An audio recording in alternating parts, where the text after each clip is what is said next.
ये देश का आखिरी लुटेरों का बादशाह साबित होगा।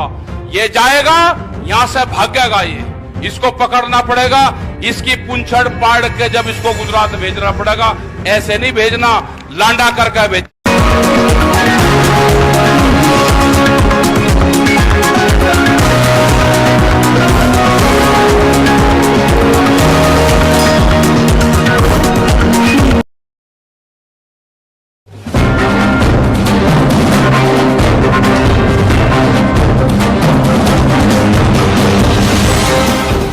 ये देश का आखिरी लुटेरों का बादशाह साबित होगा।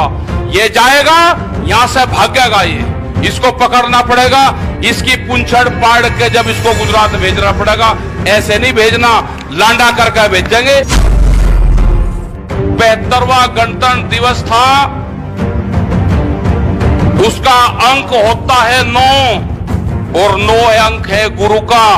इन्होंने गुरु के शिष्यों से छेड़खानी करी, गुरु को ललकारने की कोशिश करी, ये बर्बाद होंगे, बचने के नहीं। ये सब गुरु परंपरा को मानने वाले लोग हैं, सारे कड़ाधारी हैं, कड़ाधारी। दिल्ली फिर कान खोल कर सुन लो, अगर छेड़खानी करी के 2 घंटे के कॉल पे है हमारे सारा किसान। ट्रैक्टर पे बम्पर मजबूत रखना, ट्रैक्टर ही आंदोलन का साथी है, उसको कमजोर नहीं होने देना। ट्रैक्टर तो किसान का टैंक है, टैंक। ये कहते हैं जी आपने ट्रैक्टर का नाम ले दिया, क्यों कहीं का ले भाई? जो जब बंजर जमीन में कुछ चलेगा, वो दिल्ली की चमचमाती सड़कों पर नहीं चलेगा, वो चलेगा दिल्ली की चमचमाती सड़कों पे। चलाकर दिखाया, तुम्हारी हिम्मत थी, रोक नहीं पाए तुम। 25 लाख आदमी था और 4 लाख ट्रैक्टर था। जब जरूरत होगी संयुक्त मोर्चा तय करेगा, ये दिल्ली में फिर आएगा। सम्मानित मंच, सभी किसानों, पहले बोलने से पहले वाहेगुरु का एक बार नाम ले लेते हैं। वाहेगुरु जी का खालसा, वाहेगुरु जी की फतेह। आप सबका धन्यवाद, इस मोर्चे का धन्यवाद, संयुक्त मोर्चे का धन्यवाद। जितनी भी जत्थेबंदी हैं जो अलग अलग प्लेटफार्म पे अलग अलग झंडे लेके काम करती थी देश में, उन सबकी आस्था एक जगह आई और ये आग की लड़ाई जो है अब वो इकट्ठी लड़ी जाएगी। अकेले अकेले तो दिक्कत होगी। टिकैत साहब हमेशा कहते थे कि जिस दिन पंजाब आ जाएगा, हरियाणा इकट्ठा हो जाएगा सारा। क्योंकि जितनी बार भी यहां पे आंदोलन हुए तो हर मोर्चे ने अलग अलग दिन आंदोलन करे, दिल्ली में इकट्ठा नहीं हो पाए। टिकैत साहब की बड़ी इच्छा थी कि एक आंदोलन वो हो कि जिसमें पूरा देश का एक आंदोलन बने, और वो आंदोलन जब बन सकता है जब हरियाणा आएगा उठ के। हरियाणा का कुछ क्षेत्र आता था, आंदोलन करते थे, चले जाते थे। पंजाब का भी कुछ क्षेत्र आता था, क्योंकि अलग अलग जत्थेबंदी अलग अलग डेट पाते थे, अलग अलग तारीखों पाते थे। लेकिन धन्यवाद देता हूं कि जितनी पंजाब की जत्थेबंदी थी वो सब एक मंच पे आई, वे जुड़े, और उनके जुड़ने से हरियाणा जुड़ा, उत्तर प्रदेश जुड़ा, राजस्थान जहां पे कभी मोर्चा लगता ही नहीं था, मोर्चे कमजोर रहते थे हमेशा, वो 8 नंबर हाईवे कभी घिरा नहीं।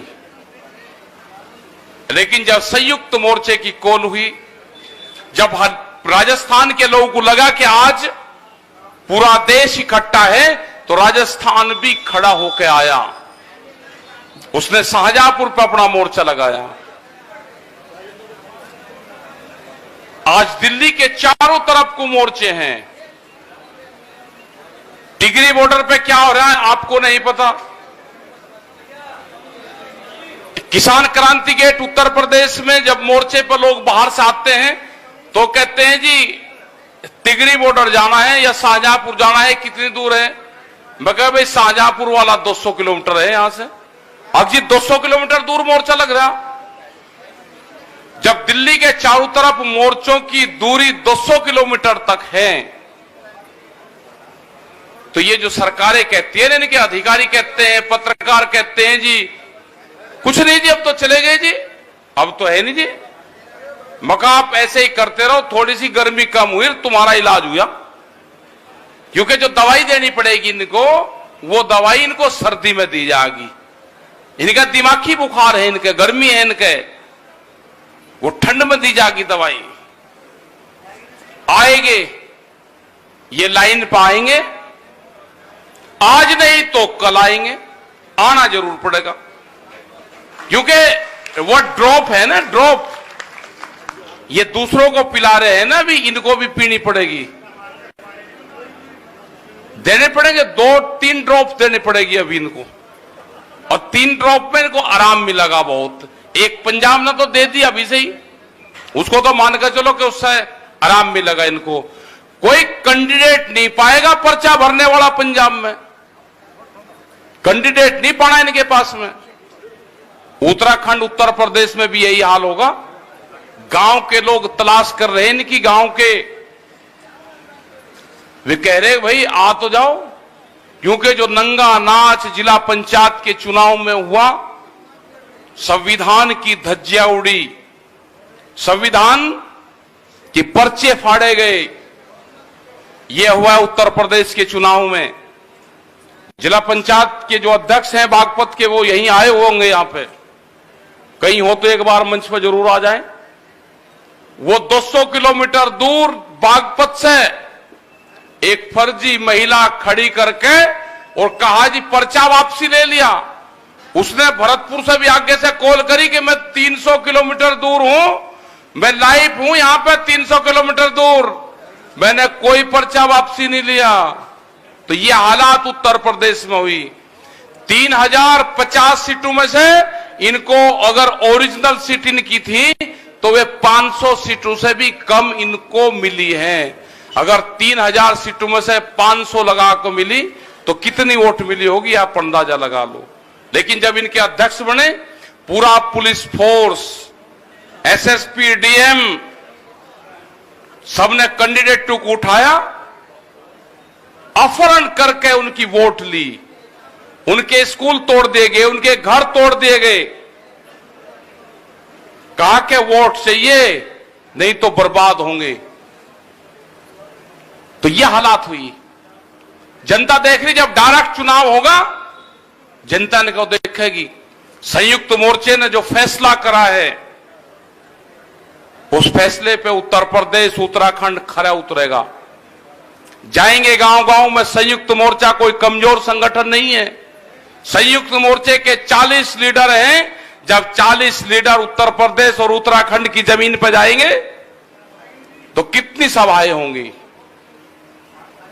कितनी बात होंगी, बताएंगे हम जाके वहां पे। हम आज भी कहते हैं कि बिजली का रेट आप हरियाणा के बराबर कर दो। हरियाणा में 35 रुपए हाउस पावर है, उन्हीं की सरकार है। उत्तर प्रदेश में 175 रुपए हाउस पावर बिजली का रेट। पंजाब में फ्री 15, और 15 होकर भी उनको बैठने नहीं दे रहा हरियाणा। उनके मंत्री को जमीन पे नहीं बैठने देता। 15 का रेट कर दे, अगर इनका 175 का रेट हो जाए तो ये क्या हाल करेंगे इनका। इनका इलाज होना जरूरी है सबका, पूरे देश से। ये लुटेरे हैं, इनको देश से भगाना पड़ेगा, भगाना। सत श्री अकाल जी। कल भी एक मेंबर होगा यहां पे जो प्रमुख बनते हैं, वो इंडिपेंडेंट चुने गए 3 लोग।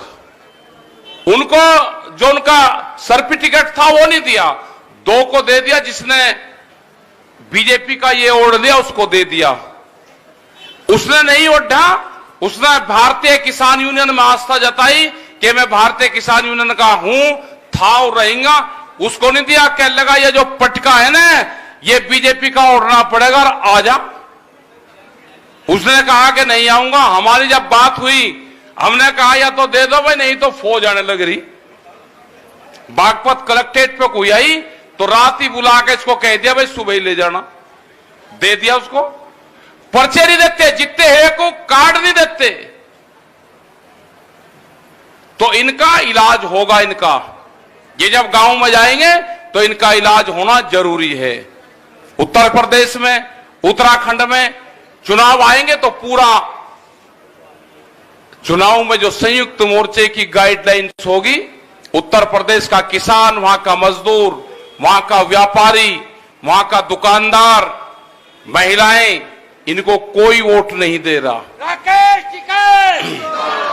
हम गांव गांव में जाएंगे। गन्ने का करीब 10,000 करोड़ रुपया से ज्यादा उत्तर प्रदेश का बकाया है और पूरे देश का 22,000 करोड़ रुपया गन्ने का बकाया है। यही हाल आलू के किसान का है, यही हाल धान के किसान का है।